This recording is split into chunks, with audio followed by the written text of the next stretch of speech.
We're just making an ordinary adventure here, ordinary fantasy. Nothing extraordinary happens in this picture at all.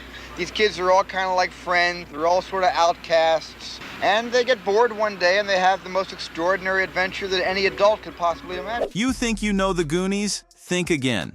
Behind the pirate treasure, booby traps, and truffle shuffle is a wild story of chaos, improvisation, and movie magic that almost never happened. From secret sets to actual injuries, this is the insane true story behind the making of the Goonies. Let's dive in. Let's start with one of the most unforgettable images in the film. One-Eyed Willie's pirate ship, the Inferno. Believe it or not, that was a full-scale ship built entirely on a soundstage at Warner Brothers. It was over 100 feet long and took almost 3 months to construct. Oh, it's amazing. Considering that was a fully realized pirate ship. There was no CGI involved except in the or matte paintings at all, except in the ceiling. But everything from the water line to the mast, top of the mast, was all genuine. The production team modeled it after classic pirate ships from old Errol Flynn movies. Here's the craziest part. The young cast was not allowed to see the ship until the cameras were rolling. Director Richard Donner wanted their reactions to be completely real, and they were. When the Goonies gasp in awe, that's 100% genuine. I never let the kids see this boat. They were banned from the stage from day one, from the start of its construction. And then the day they were supposed to come out of the chute, hit the water, and turn around and see the boat for the first time, I brought them all in, not blindfolded, but with their backs to the camera.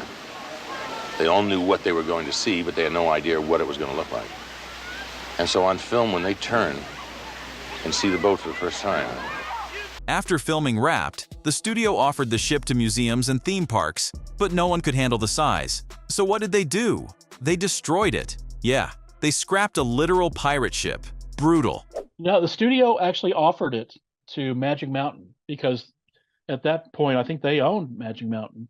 Yeah. And offered to dismantle it and send it to Magic Mountain and reconstruct it. And Magic Mountain said no, they weren't interested and couldn't give it away. So they ended up tearing it down and scrapping it.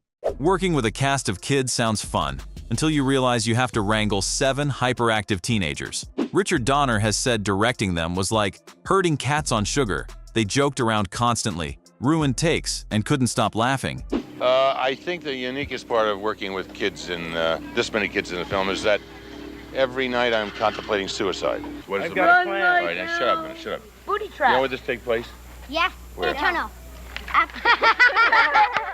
In fact, Donner was so exhausted after production that Steven Spielberg surprised him with a vacation. But we'll get to that in a minute. Sean Astin, who played Mikey, reportedly kept a piece of the treasure map as a souvenir, and his mom accidentally threw it away. And Josh Brolin, in his very first movie role as Brand, has admitted he was so green he had no idea how movie sets worked. Yeah, man, I went through auditions and I was green and I was told I couldn't act and they were right. And then after 350 interviews, I met with Spielberg and Richard Donner, and then they gave me the Goonies. Some of the best moments in the Goonies weren't even in the script. Remember Chunk's emotional confession about throwing up in the movie theater? That was 100% improvised by actor Jeff Cohen. But the worst thing I ever done, I mixed up all this fake puke at home, and then I went to this movie theater, hid the puke in my jacket, climbed up to the balcony, and then I made a noise like this. The director told him to just start rambling, and the kid delivered comedy gold. And those booby traps? They were dangerous. Corey Feldman once said that everything in that set was real. No foam rocks. Jeff Cohen even got chickenpox during filming, but didn't tell anyone because he didn't want to lose the role. When Sloth rips the chains from the wall, that was a real prop break. They kept it in because it looked so good. Now, you probably know Steven Spielberg produced the Goonies. I tend to work better when I'm off in a corner, trying to figure things out and trying to, retain an overview of what the film is going to look like when it's finished. I try to think of the picture as a completed movie, then I have to go back and make all the pieces fit that preconception. And a lot of that takes a lot of walking around and being away from the camera and away from people and spending a lot of time by myself. But what you might not know is he directed parts of it too. Yup.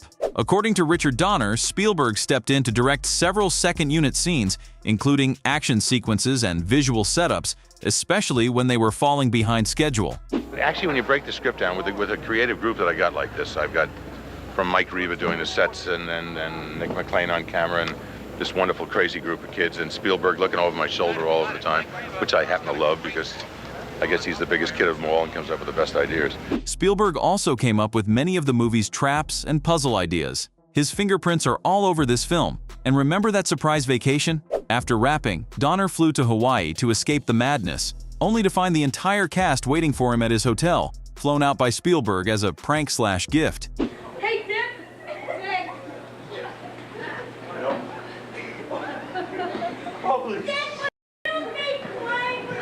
Oh my Jesus Christ!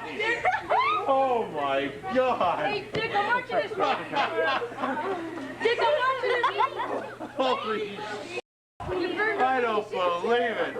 Oh my God! You may have heard a line in the movie where Data says, "The octopus was very scary." But wait, what octopus? Turns out there was a whole deleted scene where the kids fight a giant animatronic octopus in the water. It was cut for being too cheesy, but the line accidentally stayed in.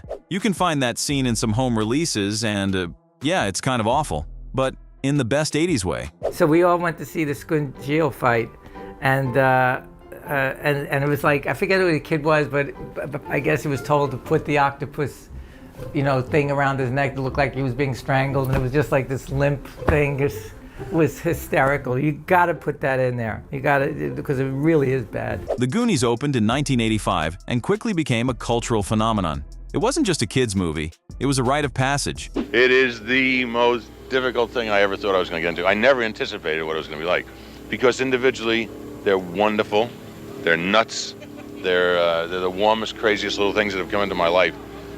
But in a composite form, you get them all together, and it's mind-blowing. It launched the careers of Josh Brolin, Sean Astin, and Corey Feldman, and created a worldwide fan base that still hosts annual Goonies Day celebrations in Astoria, Oregon. Even decades later, the cast and fans have pushed for a sequel. Spielberg has said he's interested, but only if they can crack the right story. After it came out, Steven Spielberg sent me a poster saying, "I'm still a Goonie, how about you?"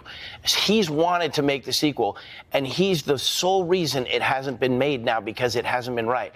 The fact that he is endorsing this next thing is why we know it's going to happen, and it's why it has every chance to be spectacular. Until then, we'll always have the booby traps, the water slides, the Fratellis, and of course, One-Eyed Willie's treasure. So next time you watch The Goonies, remember, it wasn't just a fun adventure for the kids in the movie, it was a chaotic, unforgettable ride for the kids making it too. If you loved this behind-the-scenes look, don't forget to like, comment, and subscribe. What's your favorite Goonies moment? Drop it in the comments. And stay tuned for more amazing movie stories every week.